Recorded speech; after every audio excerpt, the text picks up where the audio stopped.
L'avion a atterri à Lyon avec un léger tremblement et mon cœur a raté un battement.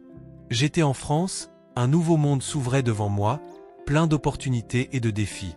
En débarquant, la brise fraîche m'enveloppa, promesse de changement. J'ai remercié ma mère, qui m'a encouragé à poursuivre mes rêves, et la dernière image de son expression m'a suivi alors que je me dirigeais vers le salon de l'aéroport.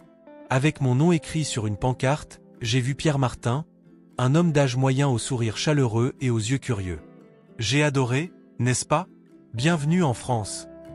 Sa voix était amicale, mais il y avait un léger tremblement que je n'ai pas pu identifier. J'ai ressenti un mélange de soulagement et de nervosité à mesure que je m'approchais. Oui, c'est moi. Merci de m'avoir invité, répondis-je, essayant de garder mon sang-froid.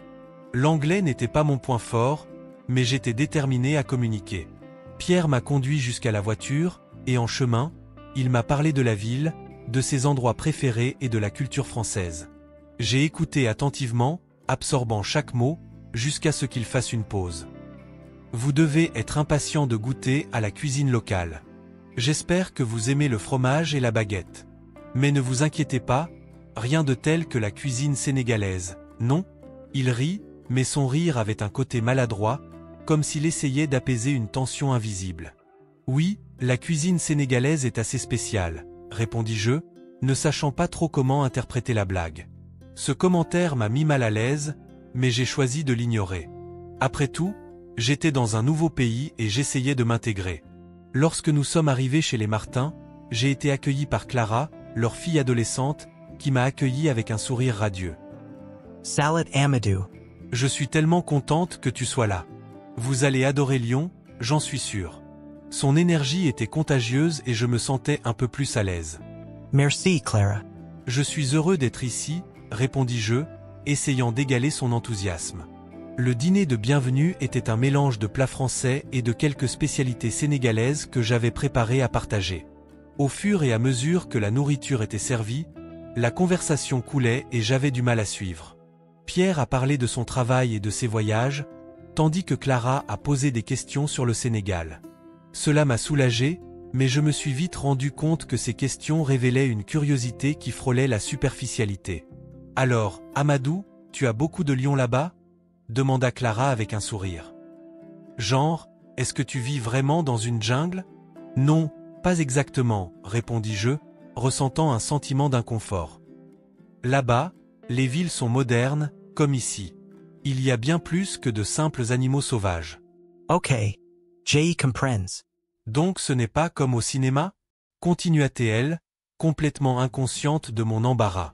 Pierre, à son tour, semblait apprécier la conversation, inconscient de ma méfiance croissante. À la fin du dîner, alors que j'essayais de comprendre tout ce qui s'était passé, Pierre a fait un autre commentaire qui m'a laissé mal à l'aise. « Eh bien, Amadou, j'espère que tu ne te sens pas trop à l'aise avec notre nourriture. La cuisine sénégalaise est bonne, mais la vraie cuisine est française, vous savez. Nous ne voulons pas que vous vous habituiez à ça. » L'ambiance à table a changé. Clara remarqua mon malaise et essaya de changer de sujet, mais le doute était déjà semé dans mon esprit. Ce qui aurait dû être un accueil chaleureux ressemblait désormais davantage à une démonstration de stéréotypes. « Oui, bien sûr, la cuisine française est délicieuse, » réussis-je à dire, le cœur lourd. Le dîner s'est terminé par des rires et une conversation légère, mais j'ai senti que quelque chose n'allait pas. C'était comme si leur bonne volonté était obscurcie par un voile de préjugés cachés. À ce moment-là, j'ai réalisé que vivre avec la famille Martin pouvait être plus compliqué que je ne l'avais imaginé. J'avais hâte de m'intégrer, mais la méfiance commençait à bouillonner en moi et je ne savais pas comment y faire face. Mon rêve d'étudier en France se transformait en un défi que je n'avais pas prévu et le voyage ne faisait que commencer. La journée d'école a commencé comme les autres, mais la tension était présente. En entrant dans la salle de classe, j'ai senti les regards. Certains étaient curieux, d'autres beaucoup moins amicaux. Je savais qu'à un moment donné, les mots tranchants viendraient. Et ils sont venus. Pourquoi est-il ici? N'avons-nous pas assez d'étudiants en France? Murmura une voix en arrière-plan. Le commentaire m'a frappé comme une flèche, la pièce semblait se refermer autour de moi. Amadou, peux-tu te présenter? Demanda le professeur en essayant de briser la glace. Je me lève, le cœur battant. Le regard de Clara, qui était assise à l'arrière, m'encouragea. Bonjour, je m'appelle Amadou, je viens du Sénégal et je suis ici pour étudier. J'espère apprendre beaucoup de vous. Un sourire timide se forma sur mes lèvres, mais la réponse fut un silence gêné, suivi de quelques rires étouffés. Qu'est-ce que je m'attendais? La première leçon que j'ai apprise en France, c'est que tout le monde n'était pas prêt à accepter la différence. À la récréation, j'étais entouré d'un groupe d'étudiants. Alors, Amadou, tu nous as apporté du sable du désert? Se moqua l'un d'eux. Les rires collectifs m'ont laissé encore plus isolé. Je voulais me défendre, mais les mots semblaient rester dans ma gorge. Et, arrête ça, intervint Clara en s'approchant de moi. C'est notre collègue et il mérite le respect. Sa défense était admirable, mais en même temps elle me laissait dans une position inconfortable. Comme si j'étais un fardeau qu'il fallait défendre. Clara, ne t'inquiète pas pour moi. Je peux le gérer, répondis-je, essayant de la calmer. Mais elle ne semblait pas convaincue. Amadou, je veux juste que tu te sentes à l'aise. Ces gars-là ne savent pas de quoi ils parlent. Son regard était gentil, et cela m'a donné un peu d'espoir, mais la blessure des mots méchants palpitait toujours. Plus tard, en rentrant chez moi, je suis allé au marché avec Pierre et Clara. Tandis que nous parcourions les couloirs, Pierre, essayant d'être drôle, a décidé de faire une blague. Amadou, tu dois te sentir chez toi ici, avec toute cette nourriture exotique, non? Je parie que vous n'avez jamais vu de fromage aussi gros de votre vie. Il a ri, mais le son ne m'a pas touché de la même manière. Je l'ai regardé, sentant que la plaisanterie avait un ton de mépris qu'il n'avait pas vu. En fait, j'aime le fromage. Et ce n'est pas si exotique, répondis-je en essayant de garder mon sang-froid. Le silence qui suivit fut rempli de tension. Clara me regardait avec une expression inquiète, comme si elle réalisait que les paroles de son père ne l'aidaient pas. Allons chercher des fruits, qu'en penses-tu, Amadou? Clara a essayé de changer de sujet, mais j'avais de plus en plus l'impression d'être sur une scène, où tous les yeux étaient rivés sur moi, mais je ne voulais pas être le centre de l'attention. Sur le chemin du retour, la frustration s'est accumulée en moi. Pourquoi est-ce si difficile? Je pensais. Je voulais juste être accepté, avoir la chance d'être considéré comme un égal et non comme un étranger dans un monde qui n'était pas le mien. L'image de ma maison au Sénégal m'a envahi, apportant une vague de nostalgie qui m'a fait me sentir encore plus seule. Une fois rentrée à la maison, je suis allée directement dans ma chambre. Je me suis assis sur le lit et j'ai regardé par la fenêtre. Le soleil se couchait, peignant le ciel en orange et en rose, mais la beauté de la scène ne parvenait pas à dissiper l'ombre qui tombait sur moi. Qu'est-ce que je fais ici? Me suis-je demandé dans un murmure. Ce qui était censé être une nouvelle phase passionnante de ma vie devenait un champ de bataille émotionnelle. Clara frappa à la porte. « Amadou, je peux entrer ?» Sa voix était douce et je savais qu'elle était inquiète. « Bien sûr, répondis-je, essayant de cacher ma vulnérabilité. Elle est entrée et s'est assise à côté de moi. « Désolée pour ce qui s'est passé aujourd'hui. Mon père ne voulait pas offenser, mais parfois il ne réalise pas l'impact de ce qu'il dit. Je comprends, mais je ne sais pas si je peux le gérer.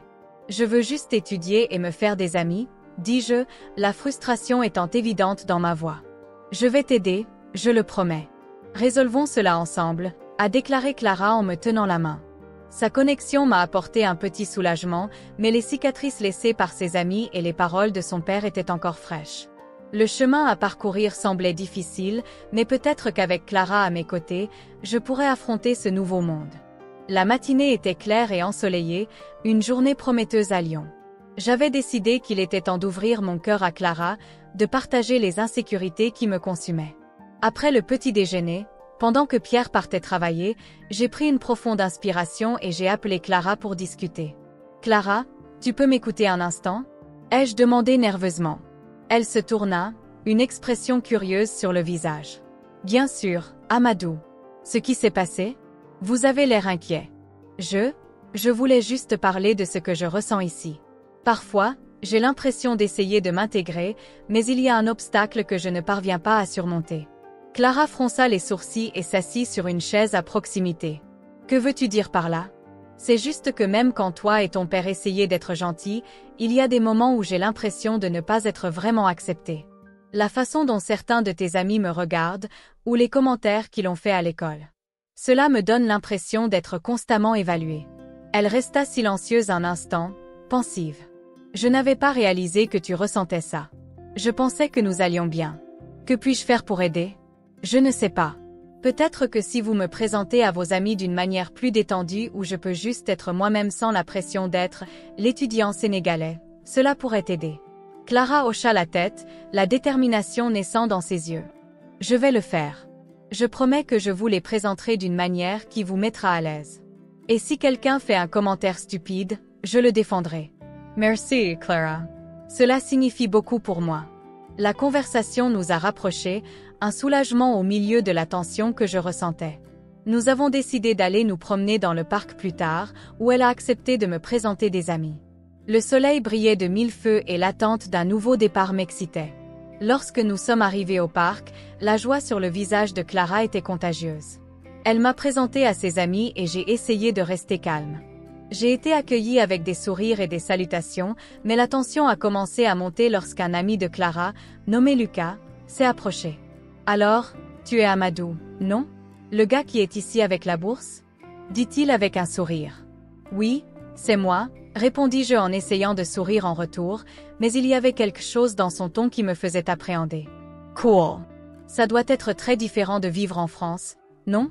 continua-t-il avec un air de curiosité qui se transforma rapidement en quelque chose de plus sombre. « Oui, c'est tout à fait différent, dit-il en essayant de changer de sujet. Lyon est une belle ville. Lucas rit, mais pas de manière amicale. J'imagine que votre pays doit vous manquer. Je veux dire, la nourriture, la culture, et tout le reste. La cuisine sénégalaise doit être très exotique, non? Une vague d'inconfort traversa mon corps. Je savais qu'il faisait référence à la nourriture, mais la façon dont il l'a dit ressemblait à une taquinerie. Clara a remarqué le changement d'humeur et a essayé d'intervenir. Lucas, ce n'est pas drôle. Amadou est là pour apprendre et s'intégrer, pas pour être méprisé. Oh, bien ici, Clara. Je plaisantais. Lucas a répondu, mais son expression ne montrait aucun regret. Ce n'est pas une blague, Lucas. Insista Clara, désormais visiblement irritée. Mes pensées tournaient. Qu'est-ce que je m'attendais? L'amitié de Clara ne devrait pas être ternie par cela, mais la douleur des préjugés était palpable. Je ne voulais pas être un fardeau pour elle ou pour la famille Martin, et l'idée que je pourrais être la cible de plaisanteries me rendait encore plus distant.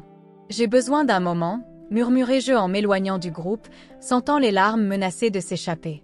Le poids du regard de Lucas me suivait toujours, comme une ombre. Clara, remarquant ma retraite, courut après moi en m'appelant par mon nom. « Amadou, attends !» Elle a crié, l'inquiétude dans sa voix était claire. Je me détournai, ressentant un mélange de frustration et de tristesse. Je ne sais pas si je peux continuer comme ça, Clara. Je pensais que les choses seraient différentes. Ne nous abandonnez pas. Nous pouvons nous en sortir, je le promets. Supplia-t-elle, sa voix pleine de sincérité. Je savais que Clara n'était pas comme Lucas, mais la blessure était exposée et le doute commençait à me consumer. L'idée de m'en aller semblait tentante, mais quelque chose en moi voulait encore se battre pour cette nouvelle vie dont j'avais rêvé. L'atmosphère dans le salon des Martins était lourde et j'arrivais à peine à trouver les mots que je voulais. Le regard de Pierre était fixé sur moi, mais il y avait là quelque chose que je n'arrivais pas à déchiffrer, un mélange de curiosité et de dédain. Je savais que j'avais besoin de parler, qu'il était temps de le confronter à ce qui me dérangeait. Mais quand j'ai finalement ouvert la bouche, ma voix s'est brisée et pendant un instant, la colère s'est transformée en incertitude. Amadou, CAVA. Demanda Clara. I'll air and quiet. Elle avait toujours été le pont entre moi et son père, mais maintenant j'avais l'impression que ce pont pouvait s'effondrer à tout moment. Non, je ne le suis pas, répondis-je en prenant une profonde inspiration. Pierre, j'ai besoin que tu comprennes que tes paroles ont du poids. Vous ne pouvez pas simplement comparer ma culture aux stéréotypes que vous avez entendus. Pierre fronça les sourcils, confus. Que veux-tu dire? Je ne voulais pas offenser. Mais cela a offensé. Quand vous dites que je suis différent et que c'est quelque chose d'exotique, vous faites une généralisation qui ignore toute la richesse de ma culture, dis-je, sentant monter en moi la frustration. Le Sénégal n'est pas une attraction touristique exotique, c'est ma maison. Bien-aimé, calme-toi. Il faut comprendre que je ne connais pas grand-chose au Sénégal. C'est juste que, je ne savais pas que ça te dérangeait autant, dit Pierre, sa voix soudain plus douce. C'est exactement ça. Tu ne le sais pas, et ça me fait mal. Tu n'as pas essayé de comprendre. Pour vous, je suis un autre, et ce n'est pas juste. Clara, se rendant compte que la conversation prenait une tournure délicate, intervint. Papa, tu pourrais peut-être écouter davantage Amadou. Il essaie de s'ouvrir et de se sentir comme faisant partie de notre famille. Nous ne pouvons pas ignorer ce qu'il ressent. Pierre regarda Clara, puis moi, comme s'il cherchait à comprendre de quoi il s'agissait. Désolé, Amadou. Je ne voulais vraiment pas que tu ressentes ça. Je ne savais juste pas. C'est difficile, tu sais. J'ai quitté mon pays, ma famille, tout ce que je connais, pour venir ici. Et j'espérais que vous, en tant que ma nouvelle famille, m'aideriez à me sentir chez moi, et ne me ferez pas me sentir comme un étranger, répondis-je, ma voix tremblant un peu. Le silence tomba entre nous et je pouvais sentir la tension dans l'air. Clara, toujours aussi empathique, nous regardait tous les deux, comme si elle cherchait une solution. Et si on faisait quelque chose ensemble? Un dîner où Amadou pourra cuisiner et partager un peu de sa culture? Nous pourrions en apprendre davantage sur le Sénégal, a-t-il suggéré. J'ai été surpris par la proposition. Est-ce que tu aimerais vraiment ça? Ai-je demandé en regardant Clara. Bien sûr. Cela pourrait être une excellente opportunité pour nous tous. Et, Pierre, autant en tirer des leçons, dit Clara en jetant un regard significatif à son père. Oui, j'adorerais, répondit Pierre, un léger sourire se formant sur ses lèvres. Je suis désolée de ne pas y avoir pensé plus tôt. Faisons ça. L'idée de cuisiner et de partager ma culture m'a apporté un petit soulagement, mais la blessure était toujours là. D'accord, mais je veux que tu sois ouvert. Il ne s'agit pas seulement de nourriture, il s'agit de comprendre ce que le Sénégal signifie pour moi. Nous sommes prêts à écouter, Amadou, dit Pierre, la voix désormais plus ferme. Je promets que nous ferons cela ensemble. Super, alors nous pouvons le programmer pour ce week-end, suggérai-je, ressentant une lueur d'espoir. Je vais préparer des recettes traditionnelles. Alors que nous parlions du dîner, la tension a commencé à se dissiper, mais je savais que le chemin vers une compréhension mutuelle serait long. En même temps, quelque chose en moi se sentait réconforté, comme si un petit pas avait été fait vers une plus grande compréhension. Mais alors que l'idée du dîner se déroulait dans mon esprit, une partie de moi hésitait encore. Je voulais croire qu'il pouvait y avoir une place pour moi là-bas, dans la famille Martin, mais les blessures du passé étaient encore fraîches. Et même si je voulais que tout soit parfait, l'ombre de la méfiance planait toujours sur nous. Le dîner avait été préparé avec tant de soin que j'avais du mal à croire que j'étais sur le point de partager un peu de ma culture avec la famille Martin. La table était garnie de plats typiques sénégalais et l'arôme de la thiéboudienne, un plat de riz et de poisson, flottait dans l'air. Clara avait l'air anxieuse, ses yeux brillants d'attente. Pierre, en revanche, était quelque peu réservé, comme si un nuage de tension l'entourait. Amadou, j'ai très hâte d'y goûter, dit Pierre en essayant de paraître enthousiaste, mais sa voix trahissait un certain malaise. Je souris, essayant de me débarrasser de l'anxiété qui commençait à se former dans mon estomac. J'espère que ça vous plaira, c'est la recette de ma mère, répondis-je, essayant de transmettre ma confiance. Clara, toujours la médiatrice, servait la nourriture avec le sourire. J'adore essayer de nouveaux aliments. J'espère que c'est aussi délicieux qu'il y paraît. Alors que nous commencions à manger, le temps semblait prometteur. Nous avons parlé de la culture sénégalaise et j'ai commencé à expliquer les ingrédients et l'importance du plat. Cependant, l'atmosphère légère s'est vite dissipée lorsque Pierre, dans un moment d'apparente sincérité, a fait un commentaire qui m'a laissé transpercer. Tu sais, Amadou, je n'ai jamais pensé que la nourriture africaine était si exotique, dit-il entre deux bouchées. Le mot exotique flottait lourdement dans l'air, porteur d'une connotation qui m'a frappé comme un coup de poing dans l'estomac. Exotique. Ai-je demandé en essayant de rester calme, mais l'indignation commençait à se glisser dans ma voix. La nourriture est juste différente, Pierre. Elle n'a pas besoin d'être étiquetée de cette façon.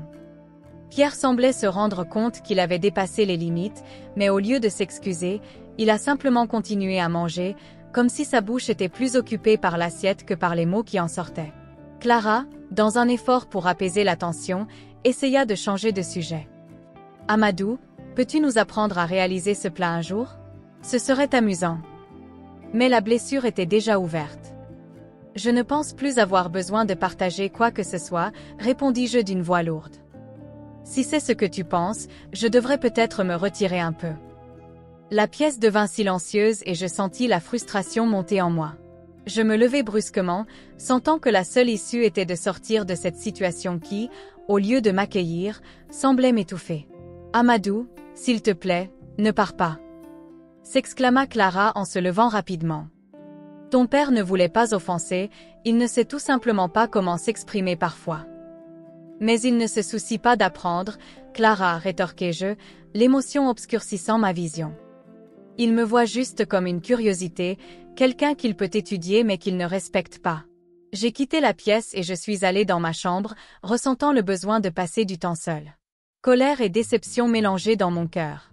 J'ai regardé par la fenêtre, regardant les lumières de Lyon s'allumer alors que le crépuscule envahissait la ville. Quelques minutes plus tard, alors que j'essayais de me calmer, mon téléphone portable a vibré. C'était un message anonyme. « Soyez prudent avec Pierre. Il n'est pas celui qu'il semble être. » Mon cœur s'emballa. Qu'est-ce que cela signifiait? Je ne savais pas si je devais être vigilant ou si c'était juste une tentative de me faire peur. Mais le doute a commencé à me consumer. « Aimé ?» appela Clara en frappant à la porte. « Puis-je entrer ?»« Bien sûr, répondis-je, essayant de cacher la confusion qui se formait dans mon esprit. Elle entra, avec une expression inquiète. « Je suis désolée pour ce qui s'est passé. J'ai vraiment pensé que ce dîner pourrait être une bonne opportunité. Ce n'était l'intention de personne, Clara, mais ce que je ressens est réel. Je ne suis pas une curiosité et je ne laisserai personne me traiter comme telle, dit-il, la voix toujours étranglée. Vous n'êtes pas une curiosité pour moi, dit-elle sincèrement. Je veux vraiment comprendre et apprendre. S'il vous plaît, ne m'abandonnez pas, ni moi ni mon père. Il a besoin de temps. » Ces mots ressemblaient à une demande, mais le doute que le message anonyme avait implanté dans mon esprit ne me laissait pas tranquille. La confiance que j'avais autrefois en Pierre était désormais en lambeaux et je ne savais pas comment la reconstruire. Assis dans ma chambre, la lumière du matin filtrait à travers les rideaux, mais je ne pouvais pas profiter de la beauté de la journée. Le poids de la révélation sur Pierre m'a mis mal à l'aise. Comment quelqu'un qui s'est toujours présenté comme un défenseur des valeurs familiales et de l'éducation a-t-il pu être impliqué dans quelque chose d'aussi ignoble? Je ne pouvais pas simplement ignorer ce que j'avais découvert. Pierre utilisait son rôle de père et de mentor pour perpétuer un cycle de discrimination et de préjugés que j'avais ressenti depuis mon premier jour en France. J'ai décidé que je devais parler à Clara. Elle ne méritait pas de vivre dans l'ombre des méfaits de son père. L'après-midi était léger quand je suis allée dans sa chambre. J'ai frappé doucement à la porte et, après avoir entendu un « entrer », j'ai poussé la porte avec un mélange de nervosité et de détermination. « Clara, nous devons parler », dis-je, essayant de cacher la tristesse dans ma voix. Elle m'a regardée avec une expression inquiète. « Que s'est-il passé, Amadou? Il s'agit de ton père. J'ai découvert des choses sur lui, des choses qui m'ont beaucoup inquiétée. » Commençai-je en m'asseyant sur le bord du lit. Clara Franca Las Sourcels. Que as-tu découvert? Il est impliqué dans un réseau qui marginalise les étudiants étrangers. Il utilise son influence pour propager des préjugés et pour saper les opportunités de ceux qui sont différents, ai-je expliqué, la voix tremblante. Les yeux de Clara s'écarquillèrent sous le choc et bientôt elle commença à secouer la tête. Non, ça ne peut pas être vrai. Mon père a toujours parlé d'inclusion et de diversité. Je sais que c'est difficile à croire, mais j'ai vu les documents, Clara. Il n'est pas celui que tu penses, ai-je insisté, sentant l'urgence de la situation. Elle se leva et commença à faire les 100 pas dans sa chambre. Je ne peux pas croire qu'il ferait quelque chose comme ça. Cela n'a pas de sens. Nous devons le confronter. Nous devons faire plus que cela. Nous devons dénoncer ce qu'il fait. Si nous ne faisons rien, il continuera à faire du mal à d'autres personnes, ai-je argumenté, le cœur battant. Clara s'est arrêtée et m'a regardée. Vous avez raison. Nous ne pouvons pas laisser tomber ça. Emportons ça à l'école. Nous avons besoin de preuves et de soutien. Ensemble, nous avons commencé à planifier. Clara a appelé ses amis et a organisé une réunion à l'école. Pour ma part, j'ai cherché à rassembler toutes les preuves que je pouvais trouver sur les agissements de Pierre. Le temps semblait passer lentement, mais finalement le jour de notre présentation arriva. Dans l'auditorium de l'école, Clara et moi nous sommes assis devant un groupe d'enseignants et d'élèves. La tension dans l'air était palpable. Clara commença à parler, sa voix ferme et claire. Nous sommes ici pour discuter d'un problème grave qui touche notre communauté. Les préjugés et la discrimination n'ont pas leur place dans notre école. J'ai regardé Clara exposer les preuves que nous avions recueillies, les documents et les messages qui révélaient le vrai visage de son père. La pièce était silencieuse pendant qu'elle parlait et je sentais qu'à chaque mot, nous nous rapprochions d'un avenir meilleur. Quand nous avons fini, le directeur de l'école s'est levé. Il est inacceptable que cela se produise dans notre établissement. Nous enquêterons immédiatement sur les allégations et prendrons les mesures nécessaires. Nous avons quitté la salle avec un mélange de soulagement et d'appréhension. Clara m'a regardé, les yeux brillants de détermination. Nous avons fait ce qu'il fallait, Amadou. Maintenant, nous devons nous assurer que cela n'arrive à personne d'autre. Les conséquences pour Pierre furent rapides. Il a été licencié de son travail et a fait l'objet de poursuites judiciaires. Je ne pouvais pas ressentir de compassion pour lui, ses actes avaient des conséquences et il devait vivre avec. Quelques jours plus tard, j'ai reçu une nouvelle qui m'a surpris. J'ai été reconnue pour ma résilience et mon dévouement académique par un prix à l'école. Clara était à côté de moi lorsque le directeur a annoncé mon nom. Une vague d'émotion m'a submergée et je l'ai serrée dans mes bras, la remerciant pour son amitié et son soutien. Utilisons ça pour promouvoir la diversité, Amadou, suggère Clara, son sourire illuminant la pièce. Nous pouvons organiser un événement pour célébrer nos différences et sensibiliser les gens à l'inclusion. Oui, faisons-le, répondis-je, sentant un nouvel espoir fleurir dans mon cœur. Nous avons mené ce combat ensemble et l'amitié qui s'est formée entre nous était suffisamment forte pour surmonter toutes les barrières. Alors que nous planifions l'événement, j'ai réalisé que même si le chemin à parcourir était encore difficile, ensemble, nous pouvions faire la différence. La lutte contre les préjugés ne concernait pas seulement moi ou Clara, il s'agissait de nous tous et j'étais prêt à affronter tout ce qui arriverait.